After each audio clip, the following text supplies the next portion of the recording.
Hello, hi everyone. तो स्वागत आप सभी का एक बार फिर से मेरे साथ। हम एमसीक्यू सीरीज़ देख रहे थे, तो उससे हम आगे कुछ आज प्रश्न देखेंगे। आगे कुछ नए क्वेश्चन लेके आया हूँ मैं, जो मैंने आपको बताए थे कि ये यूपीएससी और जो स्टेट पीसीएस है उससे मैंने उठाए हैं।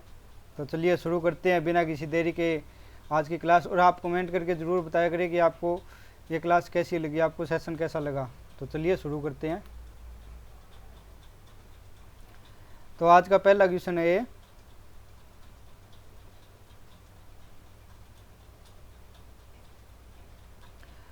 अम्ल वर्षा के लिए निम्नलिखित में से कौन से पर्यावरण प्रदूषक उत्तरदायी है।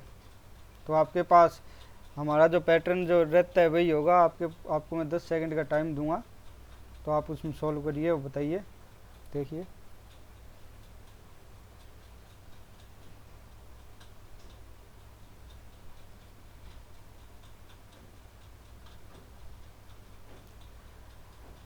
तो इसमें है ऑप्शन 3, नाइट्रोजन के ऑक्साइड,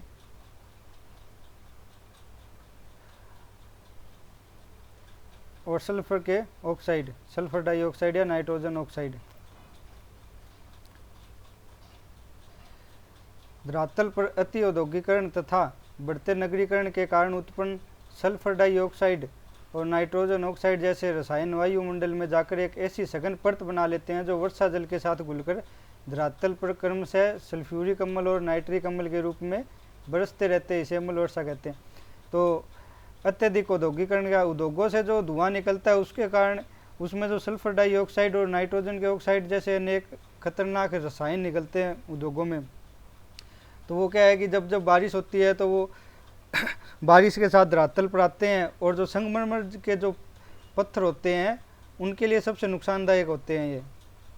तो इनको ये अम्ल वर्षा कहते हैं। बारिश के साथ ये जो प्रदूषक घुल के वापस नीचे धरती पे आ जाते हैं, तो इनको अम्ल वर्षा कहते हैं। और अम्लीय वर्षा का मान कितना होता है? 3.5 से 4 के बीच में होता है। ये पीएच मान होता है एक, जो अम्ल और क्षार को मापने की एक इकाई होती है, जिसमें जिनका मान 7 होता है वो होते हैं उदासीन। 7 से जो कम होते हैं जिनका मान वो होते हैं अम्ल, और 7 से जो अधिक होते हैं जिनका मान वो होते हैं क्षार। क्षार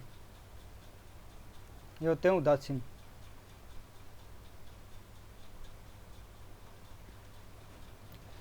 अगला क्वेश्चन है, प्राचीन नगर जो महाभारत और महाभाष्य दोनों में उल्लेखित है। महाभारत जो ग्रंथ है और महाभाष्य जो ग्रंथ है उन दोनों में कौन से नगर का उल्लेख मिलता है? इन दोनों ग्रंथों में मिलता है, कॉमन नगर है।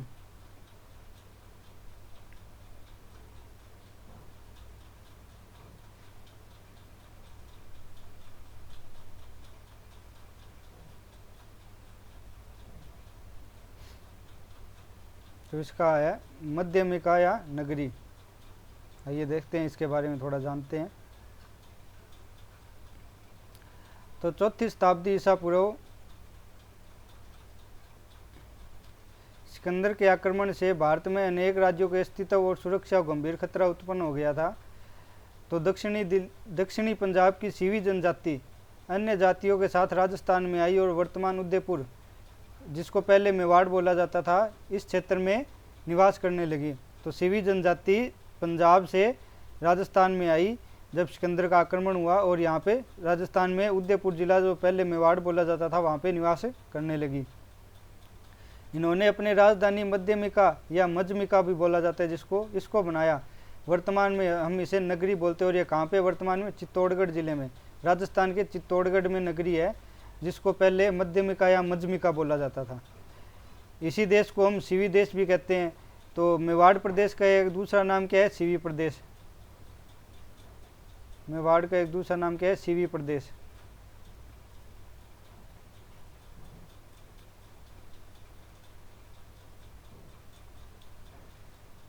ईसा पूर्व 2री शताब्दी में जन्मे पद्मचरी ने पाणिनि की अष्टाध्यायी पर लिखे अपने भाष्य में मध्यमिका पर यवन किसको बोलते थे? यूनानियों को, यूनानी आक्रमण का उल्लेख किया है। तो पाणिनि के अष्टाध्यायी पर पद्मचरी ने एक भाष्य लिखा था, एक टिक्का लिखी थी, जिसे हम कमेंट्री बोलते हैं। तो उस पर यूनानी आक्रमण के बारे में उल्लेख किया है। संभवतः यह यूनानी आक्रमण शासक मिनेंडर का था।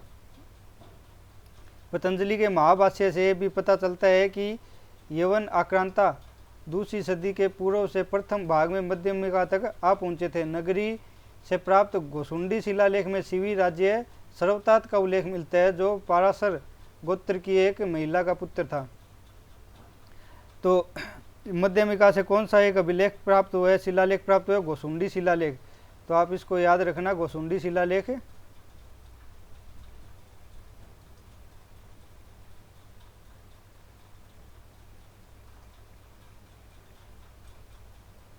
गोसुंडी शिलालेख कहाँ से प्राप्त हुआ है? मध्यमिका या वर्तमान नगरी है। ये कहाँ पे? उदयपुर में। उदयपुर, मेवाड़, उस समय का मेवाड़।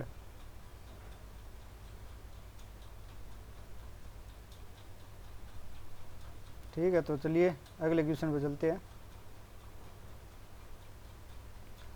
तो अगला है, आपको एक तरफ संस्था दे रखी है और दूसरी तरफ उनके स्थापना वर्ष दे रखे हैं। तो आपको ये बताना है कि कौन सी संस्था की स्थापना किस वर्ष में हुई थी।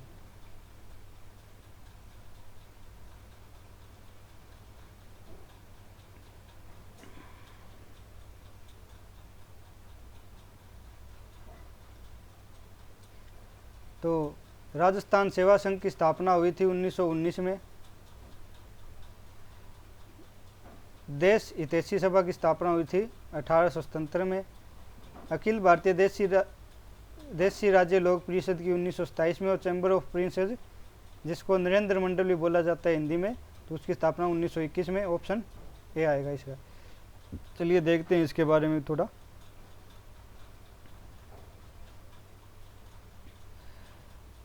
राजस्थान सेवा संघ की स्थापना 1919 में वर्धा महाराष्ट्र में अर्जुनलाल सेठी, ठाकुर केसरी सिंह बारठ, विजय सिंह पथिक, हरिभाई किंकर और रामनारायण चौधरी द्वारा महात्मा गांधी के परामर्श से की गई थी। तो राजस्थान सेवा संघ की स्थापना कब हुई? 1919 में हुई थी। कहाँ पे हुई थी? महाराष्ट्र के वर्धा में। वर्धा में महात्मा गांधी का आश्रम था, वहीं पे हुई थी महात्मा गांधी के परामर्श से। इस संघ के अध्यक्ष श्री विजय सिंह पथिक के मंत्री श्री रामनारायण चौधरी को बनाया गया। तो इस संघ का अध्यक्ष किसको बनाया गया? श्री विजय सिंह पथिक को, और मंत्री श्री रामनारायण चौधरी को। राजस्थान सेवा संघ द्वारा साप्ताहिक अखबार राजस्थान केसरी का प्रकाशन किया गया। इनके द्वारा एक समाचार पत्र भी निकाला गया जिसको राजस्थान केसरी बोला जाता है। राजस्थान सेवा संघ की स्थापना 1920 में अजमेर में की गई थी। तो राजस्थान सेवा संघ की स्थापना 1919 में तो महाराष्ट्र में की गई थी। इसको आप देख के थोड़ा कंफ्यूज मत रहना, मैं बता देता हूँ फिर से। तो महाराष्ट्र वर्धा में कब की गई थी? 1919 में। और अजमेर राजस्थान में कब की गई थी इसकी स्थापना? 1920 में। तो इसको आप याद रखना, कंफ्यूज मत होना इसमें। देश हितैषणी सभा, तो मेवाड़ के महाराणा सज्जन सिंह ने 2 जुलाई 1877 ईस्वी में उदयपुर में देश हितैषणी सभा की स्थापना की। राजपूतों में वैवाहिक समस्याओं के समाधान के लिए इसकी स्थापना की गई थी। तो इसकी स्थापना किसने की थी? मेवाड़ महाराणा। मेवाड़ जो उदयपुर का जिला है उसको पहले मेवाड़ बोला जाता था। तो उदयपुर के महाराणा सज्जन सिंह ने की थी। और इसका कारण क्या था? वैवाहिक समस्याओं के समाधान के लिए, राजपूतों में जो शादियाँ हैं उनके समाधान के लिए। इसने राजपूतों में विवाह खर्च सीमित करने एवं राजपूत ब्राह्मणों एवं महाजनों में बहु विवाह एवं त्याग संबंधी नियम बनाए। अखिल भारतीय देशी राज्य लोक परिषद, तो अप्रैल 1927 में देशी राज्यों के कार्यकर्ताओं की एक बैठक पूना में हुई, जिसमें मई 1927 में अखिल भारतीय देशी राज्य लोक परिषद का पहला अधिवेशन गुजरात में बुलाया गया। लेकिन गुजरात में आई भयंकर बाढ़ के कारण इसका प्रथम अधिवेशन 1927 में बम्बई को था। तो पहले कहाँ पे होना था इसका अधिवेशन? 1927 में गुजरात में। लेकिन गुजरात में उस समय क्या आ गई थी? बाढ़ आ गई थी। तो उसका जो सम्मेलन कहाँ फिर स्थानांतरित किया गया? बम्बई में, आज का मुंबई। इसमें विभिन्न राज्यों के 70 प्रतिनिधियों ने भाग लिया। इस संस्था का मुख्यालय बम्बई में रखना तय किया गया।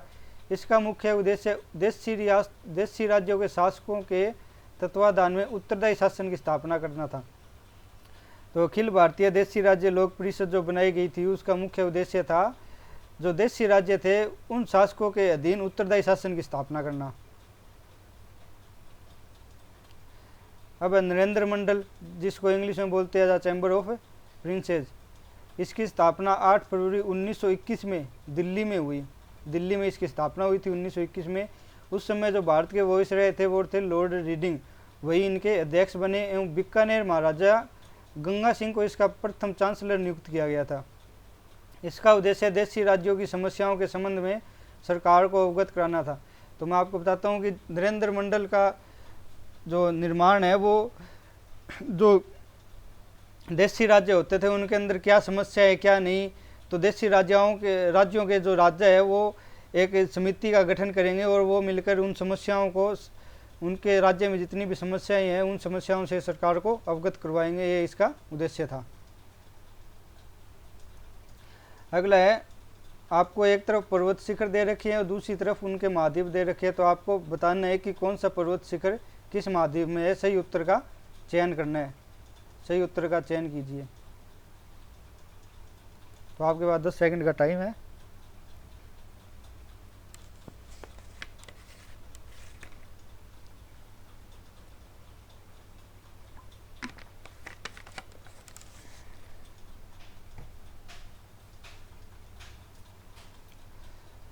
तो इसका आएगा ऑप्शन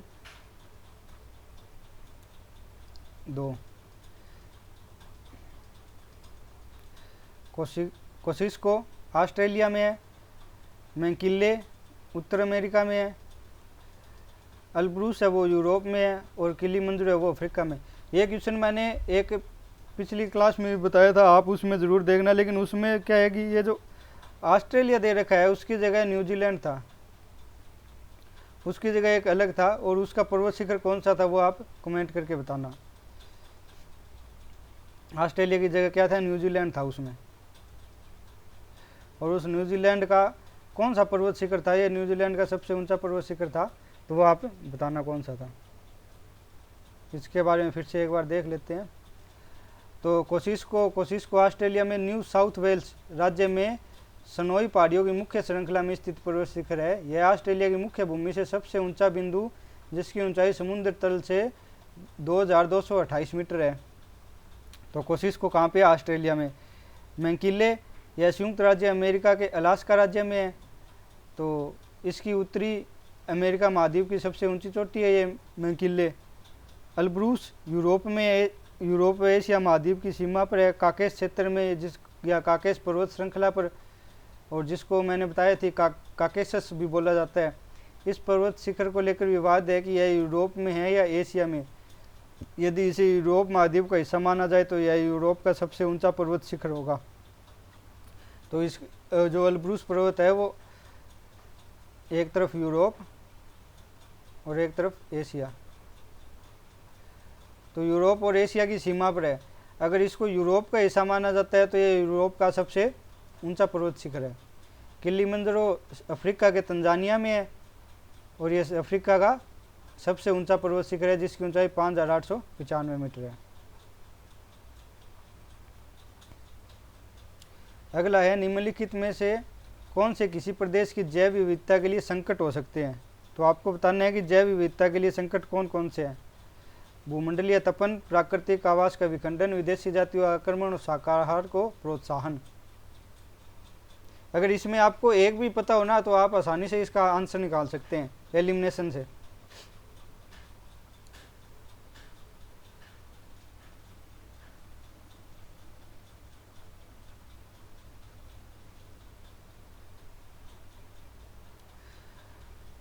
तो इसमें जो शाकाहार को प्रोत्साहन है ये जैव विविधता के लिए कभी भी संकट नहीं होता। तो इसमें ऑप्शन डी नहीं आएगा, डी नहीं आएगा तो ये हट जाएगा, डी वाले हटा दो, एलिमिनेशन कर दो डी का, बच गया ऑप्शन ए।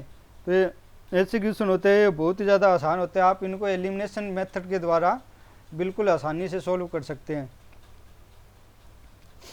आइए देखते हैं इनके बारे में, जैव विविधता के संकट के बारे में। तो जैव विविधता का अर्थ जैवमंडल में पाए जाने वाले जीवों, वनस्पतियों, सूक्ष्म जीवों में पाई जाने विविधता से है। यानी कि जैवमंडल में हमारे पृथ्वी पर जितनी भी वनस्पति, जीव जंतुओं में सब में जो विविधता पाई जाती है उसी को ही जैव विविधता बोला जाता है। इसमें विभिन्न प्रजातियों के मध्य विविधता, एक प्रजाति में पाई जाने वाली विविधता तथा पारिस्थितिकी विविधता सम्मिलित है। पृथ्वी पर जीवों, वनस्पतियों, सूक्ष्म जीवों की अनेक प्रजातियां पाई जाती है। जैव विविधता के ह्रास के कारण किन किन कारणों से जैव विविधता को संकट उत्पन्न होता है? तो प्राकृतिक आवास का विनाश, विदेशी प्रजातियों का प्रवेश, जलवायु परिवर्तन या ग्लोबल वार्मिंग, कृषि क्षेत्रों का विस्तार, प्रदूषण, जनसंख्या वृद्धि, गरीबी, प्राकृतिक आपदा, इनसे होता है। लेकिन शाकाहार से कभी भी जैव विविधता को संकट नहीं पैदा होता। हाँ, मांसाहार से जरूर होता है। मांसाहार जैव विविधता के लिए संकट उत्पन्न करता है। और कल की क्लास में मैंने या लास्ट वीडियो में कभी मैंने वो आपको बताया होगा कि इसको मापने की 3 विधियाँ हैं। जैव विविधता का मापन कैसे किया जाता है? तो अल्फा, बीटा और गामा, ये 3 चीज़ मैंने आपको लास्ट वीडियो में बताई थी। अगर आपने नहीं देखा तो लास्ट वीडियो जाके जरूर देखें।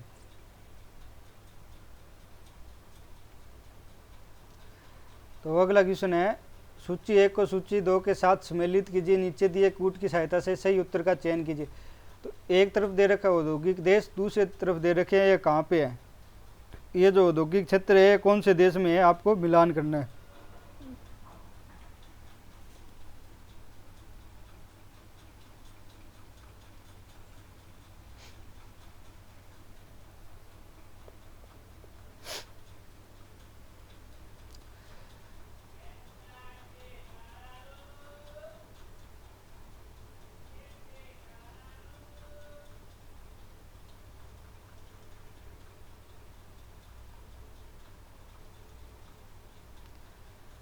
तो रूहर प्रदेश या रूर प्रदेश जर्मनी का है। तो जर्मनी ऑप्शन बी में 2 हो जाएगा, तो ये चौथा तो होगा नहीं। उसके बाद जो दक्षिण एल्पेशियन प्रदेश है वो है संयुक्त राज्य अमेरिका का, तो डी का हो जाएगा 1, डी का 1 होगा, तो ये हो जाएगा, ये नहीं होंगे। तो अगर आपको इसमें 2 ऑप्शन भी पता हो तो भी आप इसको एलिमिनेशन विधि से बिल्कुल आसानी से कर सकते हैं। तो ऑप्शन 3। लंकाशायर प्रदेश, सबके बारे में देख लेते हैं एक बार। यह औद्योगिक प्रदेश इंग्लैंड के मैनचेस्टर में है, जो कि सूती वस्त्र एवं मशीनों के निर्माण हेतु प्रसिद्ध है। तो लंकाशायर कहाँ का है? इंग्लैंड का है, यूनाइटेड किंगडम, यूके का। यूके का जो मैनचेस्टर शहर है वहाँ पर है। और रूर या रूहर प्रदेश ये जर्मनी में है। उत्तरी राइन वेस्टफेलिया का एक शहरी क्षेत्र है। इस क्षेत्र में कई विशाल औद्योगिक नगर है। औद्योगिक नगर के लिए रूर प्रदेश जाना जाता है। कै हिंद प्रदेश ये जापान में है, एक औद्योगिक क्षेत्र है। और दक्षिणी एल्पेशियन प्रदेश कहाँ पे है? संयुक्त राज्य अमेरिका में स्थित है, औद्योगिक प्रदेश है जो खनिज उत्पादन की दृष्टि से एक समृद्ध प्रदेश है। अगला है, कौन सा सही सुमेलित नहीं है? ये याद ध्यान देना, आपको इसमें पूछा नहीं है। तो एक तरफ दर्रे दे रखे हैं और एक तरफ दे रखे हैं कौन से राज्य में स्थित है, तो आपको ये बताना है कि इनमें से कौन सा गलत है।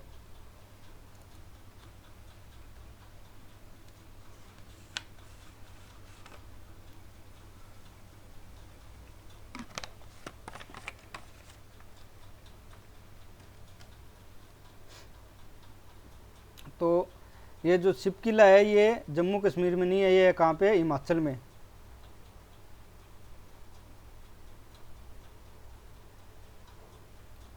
हिमाचल में। आइए देखते हैं इनके बारे में। तो इसमें ऑप्शन ए आएगा आपका।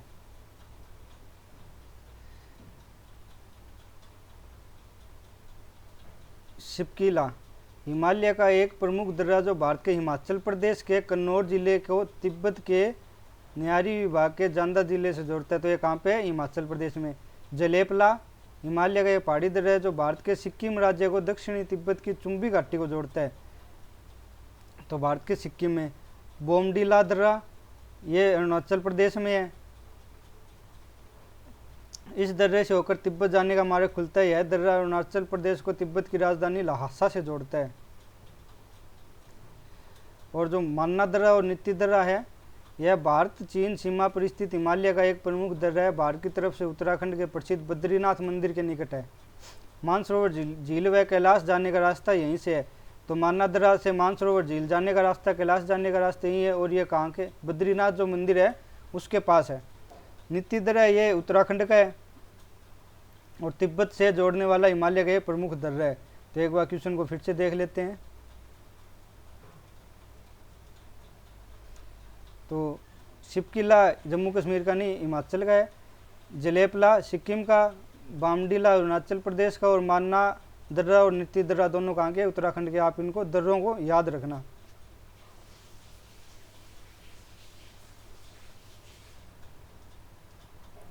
अगला क्वेश्चन है कथन और कारण वाला है। तो इसमें कथन दे रखा है, भारत में हरित क्रांति के फलस्वरूप खाद्यान्नों के उत्पादन में वृद्धि हुई और इसका कारण है भारत में हरित क्रांति के परिणाम स्वरूप क्षेत्रीय असमानताओं में वृद्धि हुई।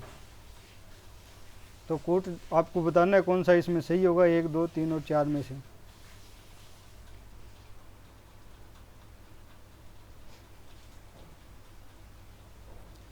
तो इसका आएगा ऑप्शन 2, कथन और कारण दोनों ही सही है।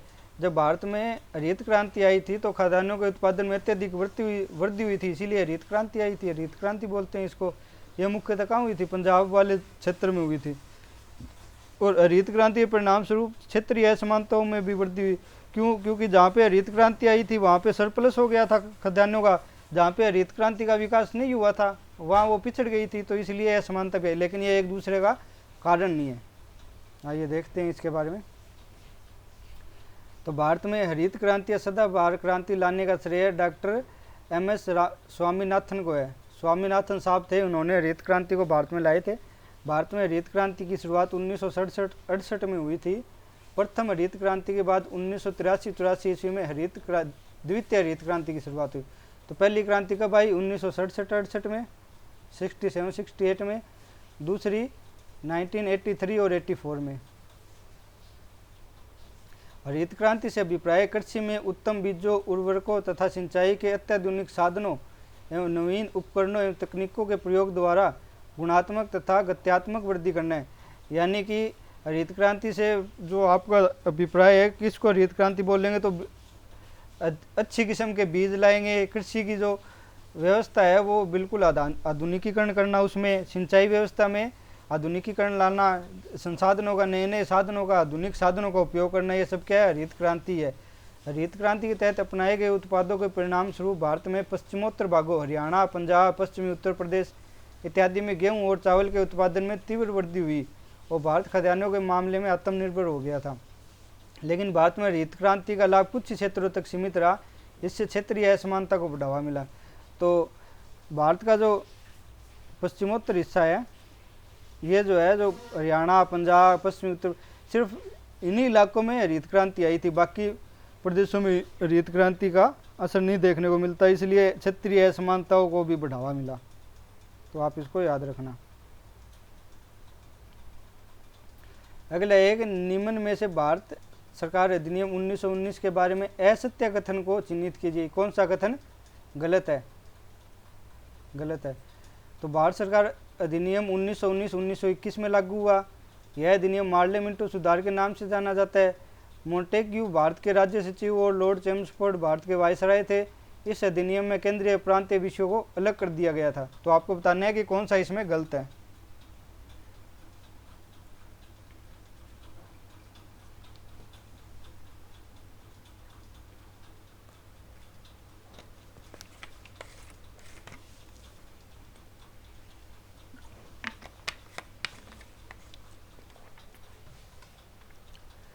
तो इसमें आपका ऑप्शन 3 गलत है। उस समय राज्य सचिव मार्ले थे और वायसराय मिंटो, इसीलिए इनको मार्ले मिंटो नाम से भी जाना जाता है। तो आइए आज हम इस अधिनियम 1919 के बारे में देखते हैं, इसकी क्या विशेषताएं थी क्या नहीं, और यहीं पे इसको ख़त्म कर देंगे। तो भारत में कार्मिक विकास द्वारा उत्तरदायी शासन की स्थापना करने के उद्देश्य से ब्रिटिश सरकार की तरफ से एक विधेयक बनाया गया, जिसे 23 दिसंबर 1919 को सम्राट की स्वीकृति मिली। यानी भारत में उत्तरदायी शासन को स्थापित करने के लिए जो अगला एक जो कार्मिक विकास के लिए जो अधिनियम लाया गया वो 1919 का अधिनियम था। भारत सरकार अधिनियम 1919 के नाम से जाना जाता है, 1919 के नाम से जाना जाता है। इस समय भारत में मोंटेग्यू भारत सचिव थे, और जो नहीं, इसका मैंने आपको शायद गलत बता दिया होगा, सॉरी। हाँ, 1919 में मार्ले मिंटो, इसका ऑप्शन 2 आएगा, ये गलत है, मार्ले और मिंटो नहीं थे, ये सही है आपका, ये नहीं आएगा, ये आएगा ऑप्शन 2 1919 में। तो मोंटेग्यू भारत सचिव थे और चेम्सफोर्ड वायसराय थे। मोंटेग्यू चेम्सफोर्ड सुधार भी कहते हैं। यह अधिनियम 1921 में लागू हुआ था, तो आप उसको थोड़ा देख लेना, वो पहले मुझसे गलत बताया गया। तो ऑप्शन 3 ऑप्शन 2 आएगा। मार्ले मिंटो नहीं कहते इसको, मोंटेग्यू चेम्सफोर्ड कहते हैं। मार्ले मिंटो 1909 के अधिनियम को कहते हैं, थोड़ा याद रखना, गलती हो गई है।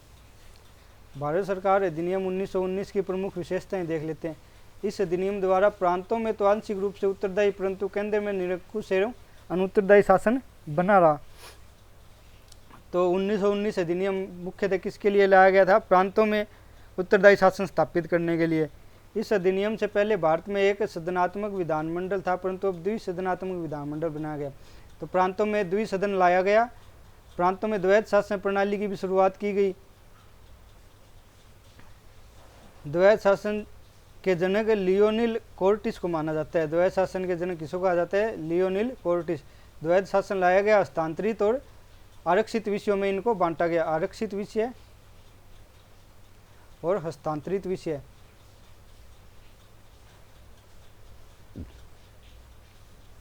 प्रांतों में द्वैध शासन प्रणाली 1 अप्रैल 1919 से आरंभ की गई तथा भारतीय शासन अधिनियम 1935 के तहत 1939 को द्वैध शासन प्रणाली का अंत कर दिया गया था। तो 1919 में तो आरंभ की गई थी राज्यों में जो द्वैध प्रणाली थी वो प्रांतों में, और 1935 के अधिनियम के तहत प्रांतों से खत्म करके केंद्र में द्वैध प्रणाली की शुरुआत की गई। और इसमें पहले एक सदन था, फिर द्विसदनात्मक लाया गया। प्रांतीय कार्यकारिणी परिषद में आधे सदस्य भारतीय, 3 प्रांतों में कार्यकारिणी सदस्यों की संख्या 4 तथा शेष 6 प्रांतों में उनकी संख्या 2 निश्चित की गई, जिसमें आधे सदस्य भारतीय होंगे। तो केंद्र और प्रांतीय सरकारों के बीच शक्ति का विभाजन किया गया, जिसमें राष्ट्रीय महत्व के 47 विषय केंद्र के अधीन, जिन पर कानून बनाने की शक्ति गवर्नर जनरल को दी गई। 50 विषय प्रांतों के अधीन, जिन पर कानून बनाने की शक्ति प्रांतीय सरकारों को दी गई। जो किसी भी सूची में नहीं है उन पर कानून बनाने का अधिकार केंद्र को दिया गया। तो किसी भी सूची नहीं है, यानी अवशिष्ट जो शक्तियां बच गई, जो रिमेनिंग जो पावर्स है, उन पर अधिकार किसका था? केंद्र का। और जो आरक्षित विषय थे, जो राष्ट्रीय महत्व के विषय थे, वो 47 विषय, उन पर अधिकार कानून बनाने किसका था? गवर्नर जनरल का। बाकी जो बच गए वो किनके अधीन थे? प्रांतों के अधीन। मताधिकारियों सांप्रदायिक निर्वाचन का विस्तार। इस अधिनियम के तहत सिखों, यूरोपीय, आंग्ल, भारतीय, ईसाइयों के पृथक प्रतिनिधित्व प्रदान किया गया। यानी इसमें जो सांप्रदायिक निर्वाचन है प्रणाली है उसको और अधिक बढ़ाया गया। 1919 में इसकी शुरुआत की गई थी, मुस्लिमों को अलग से निर्वाचन क्षेत्र में भाग लेने के लिए। उसके बाद इसमें सिखों, यूरोपीय, आंग्ल, भारतीयों को भी शामिल कर लिया गया। इस अधिनियम में सिविल सेवकों की भर्ती के लिए केंद्रीय लोक सेवा आयोग के गठन का प्रावधान किया गया, जिसके तहत 1926 में एक संघ लोक सेवा अध्यक्ष का निर्माण किया गया था, जिसके प्रथम अध्यक्ष सर रोस बारकर थे। इस अधिनियम द्वारा प्रत्यक्ष निर्वाचन प्रणाली लागू की गई और जनता को मताधिकार 3% से बढ़ाकर 10% कर दिया गया था। तो ये 1919 के अधिनियम की कुछ विशेषताएं हैं, आप इनको याद रखना। अगला क्वेश्चन है, निम्न में कौन सा कथन गलत है? ये बताना, आपको गलत कथन बताना है, कौन सा कथन असत्य है।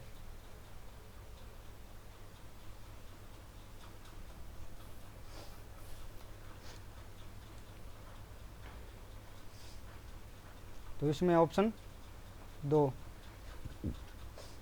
मैसूर राज्य का नाम तमिलनाडु रखा गया है, गलत है, इसके बारे में देखते हैं। 1973 में मैसूर का नया नाम कर्नाटक रखा गया। इसके लिए मैसूर राज्य अधिनियम 1973 पारित किया गया। तो मैसूर का नया नाम क्या रखा गया था? कर्नाटक रखा गया था। और इसमें क्या दे रखा है आपको? तमिलनाडु। तमिलनाडु नहीं, कर्नाटक। और ये 1973 में रखा गया था नाम परिवर्तन। संयुक्त प्रांत का पहला राज्य था जिसका नाम 1950 में उत्तर प्रदेश किया गया।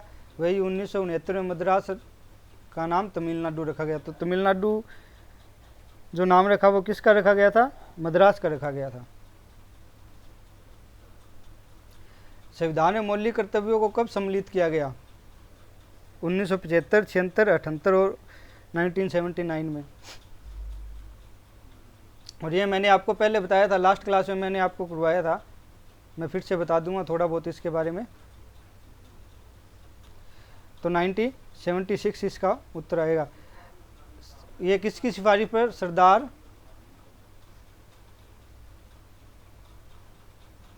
सवर्ण सिंह जी की सिफारिश पर लाया गया था। 42वां संविधान संशोधन भाग 4A में जोड़ा गया। आर्टिकल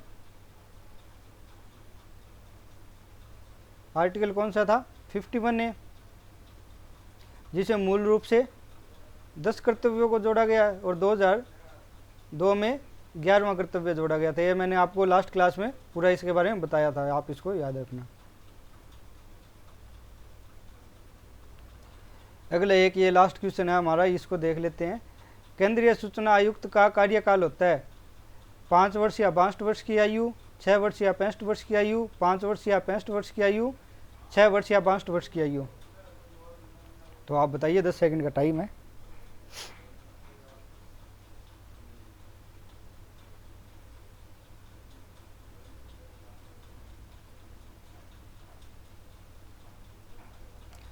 तो 5 वर्ष या 65 वर्ष की आयु जो भी पहले हो उनका कार्यकाल समाप्त हो जाएगा, जो केंद्रीय सूचना आयुक्त है उनका।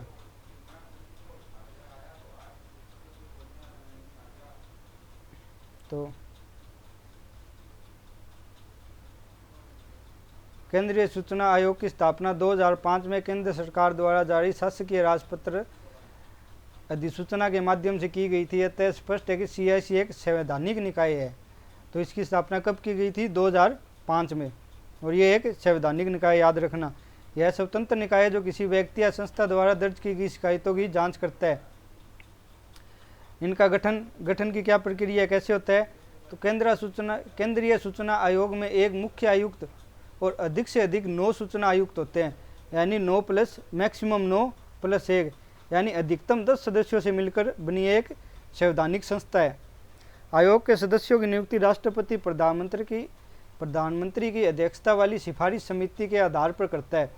इनकी नियुक्ति कौन करेगा? राष्ट्रपति। किसकी सिफारिश पे? प्रधानमंत्री की सिफारिश पे। राष्ट्रपति द्वारा नियुक्ति होती है, प्रधानमंत्री की सिफारिश पे होती है। इस समिति के अलावा प्रधानमंत्री द्वारा मनोनीत कैबिनेट मंत्री और लोकसभा के विपक्ष का नेता होता है। तो जो प्रधानमंत्री जो सिफारिश करते हैं वो, और उन समिति में कौन कौन शामिल होता है? एक तो होते हैं कैबिनेट मंत्री होते हैं, दूसरा लोकसभा में विपक्ष के नेता होते हैं। तो ये सिफारिश करते हैं राष्ट्रपति को कि आप CIC के जो सदस्य हैं उनकी नियुक्ति कीजिए। और CIC में केंद्रीय सूचना आयोग में 9 सदस्य और 1 अध्यक्ष होता है। और ये एक संवैधानिक निकाय है, स्वतंत्र निकाय है। 2005 में इसका गठन किया गया था। तो आप लोगों का बहुत बहुत धन्यवाद। आज की क्लास MCQ सीरीज़ को यहीं पे ख़त्म करते हैं। तो वीडियो को लाइक कीजिए, शेयर कीजिए और कमेंट करके बताइए कि आपको ये क्लास कैसी लगी। और ज़्यादा से ज़्यादा अपने दोस्तों को, संबंधियों को, रिश्तेदारों को, सबको शेयर कीजिए। धन्यवाद। बाय।